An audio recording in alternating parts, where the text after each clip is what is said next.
Pemirsa, hujan deras yang mengguyur sejak Sabtu sore mengakibatkan 3 desa di Kecamatan Long, Kabupaten Aceh Besar diterjang banjir bandang.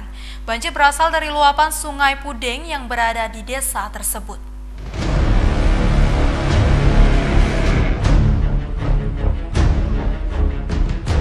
Ketiga desa yang diterjang banjir bandang sejak sore Sabtu tersebut masing-masing Desa Pudeng, Desa Pasi, serta Desa Menasalu.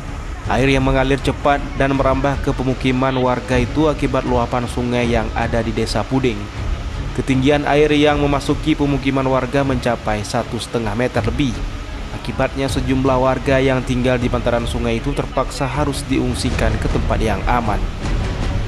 Untuk mengantisipasi dampak dari banjir bandang, tim Badan SAR Nasional, aparat kepolisian dan Polsek Long dan warga terus siaga di lokasi guna memantau debit air yang mengalir. Akibat banjir bandang tersebut, satu orang wanita bernama Nurma, 60 tahun, warga Desa Pasi terseret arus.